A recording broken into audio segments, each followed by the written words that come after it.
Alright, so doing another day of some deliveries. Gonna end up probably getting this car fixed next week. Use it for like a week while I try to either trade or to sell it.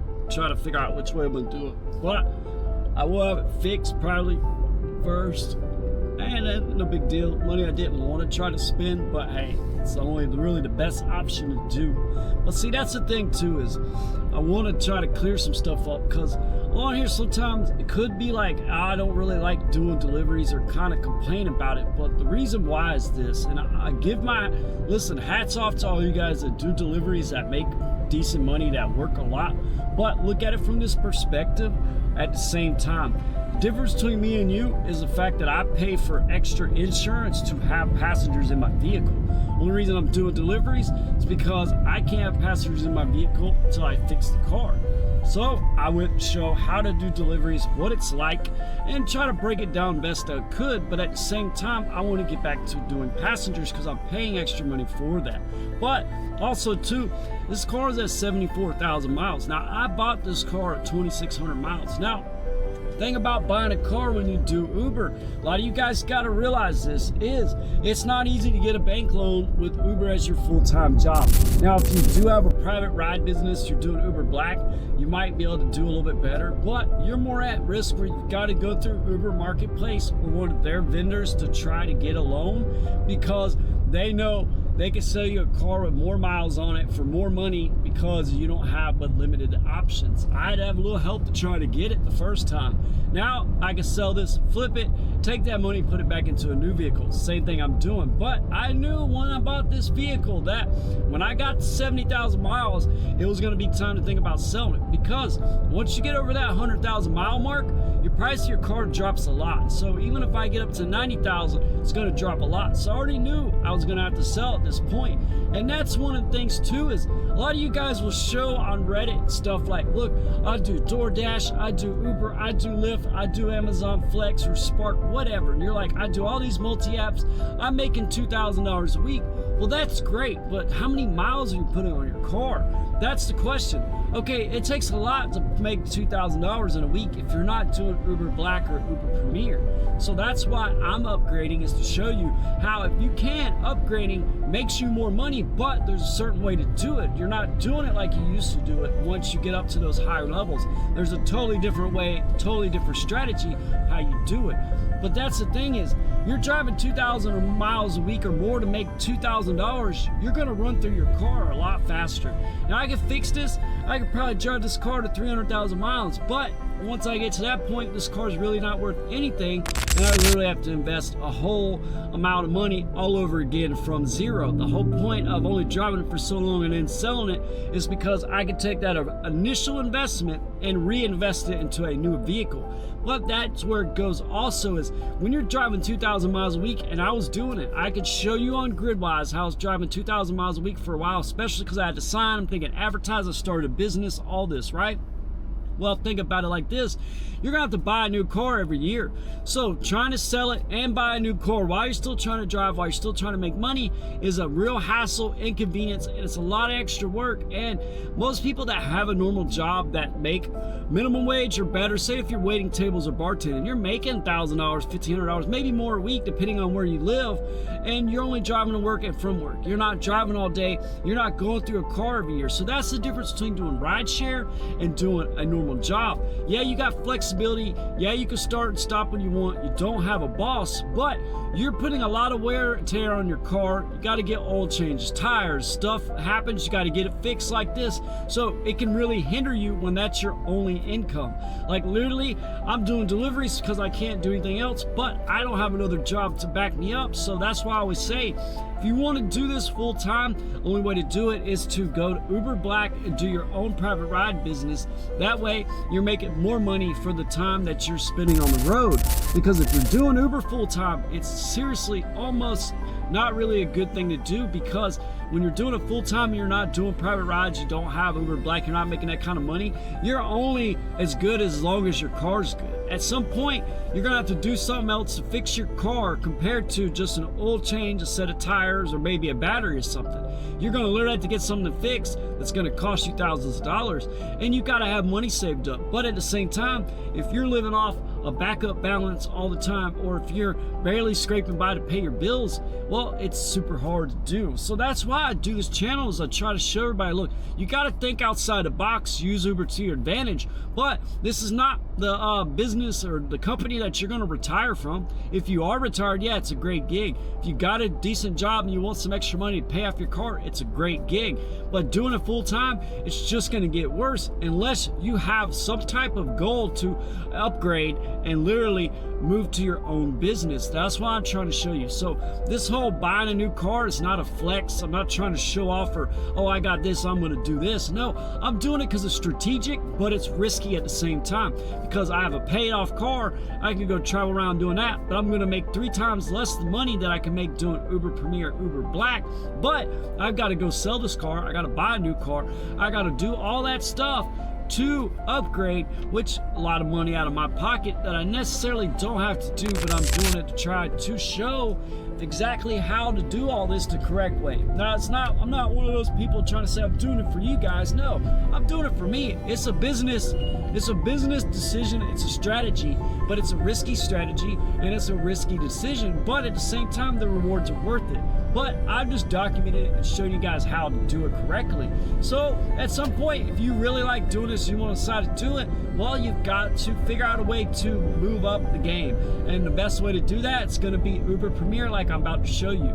If you really want to be serious about this, if you really want to do Uber Black, but you want to make money, more money to do it, well, it's going to take some saving, it's going to take some strategic decisions, and you're going to have to, at least at some point, take some money, get some help, and take out a loan and get a decent vehicle that qualifies for Uber Black, but without the without the commercial insurance. That way you're saving $2,000 to $5,000 for a 6-month period. Take that 6 months, get your money for doing Uber Premier, slowly get to see how it is to work, because you're dealing with a different clientele that does expect more from you, but they are paying more money. So at the same time, well, they kind of do deserve it because they are paying a lot of money for it. So you're doing from just doing a basic taxi cab to actually doing a luxury car service. So that's what you got to keep in mind. And I got to tell you, I do give it to all you guys that do deliveries, but the reason why doing deliveries is easy in the sense of cost, but you don't make as much, is because you guys don't have to pay that extra insurance. Your car doesn't have to be newer. You have the regulations and qualification are as strict as just doing Uber, and then as you do Uber Premier and Uber Black. That's the whole point. That's why if you're doing deliveries, you're making good money, that's great. You probably got another job, but if you're doing multiple apps besides just Uber, Lyft, and you're trying to do all this just to make a couple $100 more a week, well, really, you're just putting more miles on your car and you're just driving faster to the point where you got to buy a new one. And if you don't have the money saved up, you might be sitting around like me waiting to try to figure it out. And I'll tell you what, it's not a good feeling and it sucks, but that's why you got to have a backup plan and you got to be prepared. And I say this coming from experience. I'm not saying I'm perfect. I'm not saying I'm always prepared or I'm always doing that, but doing stuff like this to show everybody, I have to kind of do what I say and I have to kind of back it up, but I also too go through the same issues, but I got to show you this is what I had to deal with, this is how I got around it, this same thing you can kind of do. So that's why I try to do. I just document and show everything. Like I said before, I don't have to sit there and show all these issues with my car, all the stuff I'm going through, going and do deliveries. I could have just waited, done other regular content like I've been doing, and then just started when I was ready to go. I'm the one that put a time limit on this. I'm trying to beat the snow, but besides that, there is no rush of when I got to leave. There is no contract or anything that's binding me that I got to leave tomorrow, I got to be on the road, I got to do this. I'm doing this because I want to do it, but I'm also doing it because I'm trying to show you guys how to do the stepping stones. Originally, I was going to do the school community. I still have it, but I didn't pay it because I thought about it for a second. I'm doing it for free, but I'm trying to send you to another platform. I'm kind of making things too complicated, but it's costing me more money. When really, I can just show you guys by doing it on YouTube, showing everybody, saves me time from reposting on another site, have to format it, have to do all this stuff, and still pay $90 a month. When really, I can just show you through YouTube, Instagram, TikTok, and whatever social media I got. So that's why I'm not going to be doing the school community anymore. Probably going to have it taken off by the time I upload this, but I just want to show you guys It's not that easy, but you got to be prepared. You got to have a plan. And I mean, if you're just doing it part-time, then it doesn't really matter. Just have something saved up in case you run into an issue. But that's the whole thing. When you try to flex on making all this money, well, that's great. But how many miles are you driving? Because you're just driving faster and faster to that finish line of when you have to get another car. And it's not as easy as you think it is. So a lot of banks, a lot of people don't accept gig work as an actual reputable job when it comes to proof of income to get a car. Unless they're trying to sell you a car with 200,000 miles on it, unless they're selling it to you through Uber. So that's the thing too, is you might think, well, why don't I just rent a car then? Well, renting's just not as good either, because you're having to pay all this money before you even break even and make a profit. And then most of them don't want to let you keep the tips. They don't want you to do that and this. You might as well just get another job, because at that point you have a boss, you have to work so many hours, you might as well just go work somewhere else and just clock in and clock out like everybody else. So like and subscribe. I just wanted to break it all down for you guys. Alright, so real quick, I'm going to show you a screen recording of how this Gridwise works, how it tracks your stuff. I'm going to break it down real quick. I got to show you a little bit more, get a little bit better at doing this in there, because this way you know how to use it and you know if it's worth that 14-day trial. So basically, when you pull on there, it's already on. I'm Gridwise Plus. I've been paying for it since I started doing Uber. Way before I was had an affiliate link, all this stuff with them, been working with them, whatever, partnership, whatever you want to call it. I've been using them. Now, this is the thing.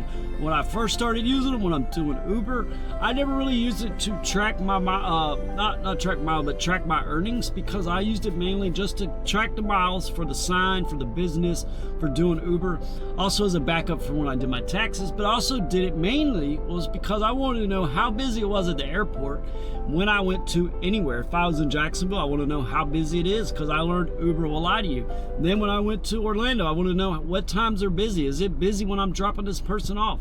Is it going to be a surge? What is it? So I'll know wherever I go how busy that airport is, how many people are landing, and how many people are landed right now that might be ready to go. Because you got to remember, they got a taxi from the when they land to the where they get out at, then they got to walk, they got to grab their luggage. Some people have luggage, some people don't. Some people do it faster than the others. So that's the thing. So when you go on it, I got it right here, probably already on the screen, but you go review mileage. So this goes some of the miles I've been driving, like this one, that's personal.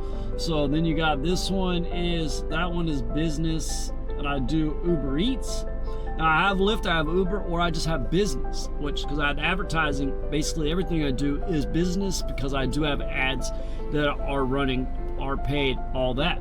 So then I got another one, this one's business. Now it does usually do this automatic, but sometimes I have to go back in there because I might not have been logged in or whatever. This one is definitely gonna be personal. So that's just a few I reviewed, but it goes weekly earnings, like I made $49. So I didn't really make much because I haven't really been doing it. Kind of broke down why I haven't been doing as much, but it just goes weekly recap, so it can go back. It can show you what days you worked, how much you made on those days. Says Uber Eats because it already knows when I log into Uber, I'm only doing Uber Eats. Then it'll break down. Oh wait, sorry. I go back, then it breaks down. You track 357 miles, so I drove a lot, but only worked so much. Now I can deduct all that for the business, but that's separate compared to what I was doing for Uber Eats. Then it goes overall what I earned per hour, but that's going based off all the miles I drove, because I had multiple ones that were business. So you can go all years. I can go back to 2024. It shows I drove 30. See, if you look right here, you can see the miles I drove. 3,800 miles in June. I was 6,000 miles in July, 5,000. I was driving almost 2,000 miles a week for a while back then. And that was when I had to sign on, is when I started the business, all that. So that's different stuff. But I could go back to 2025, which is now. It's going to show what I made. Says net income based on mileage or what I had logged into my accounts. Then it goes down to business mileage, which shows you the mileage. So you got mileage and you got earnings, and it breaks it all down. Then it's got personal mileage, and then you can export it. You can create a report. I exported these files straight to my CPA, the one that did my taxes. She had it, no problem. It was great. Tracked all that stuff. So that's what I'm saying. Like that $9.95 a month really is nothing compared to all the stuff you get. I mean, you got to remember, you got insights. It tells you where's busy, where it's not, what days to drive, what times to drive. It even compares the services. Look, Spark Driver, Uber Lyft, Uber Eats, Grubhub, Roadie. It's got all the different ones and shows all the different stuff. Then you got events. Now I got a request coming in, and I'm going to take it because it's right around the corner. Let's see if I get it because it's a match.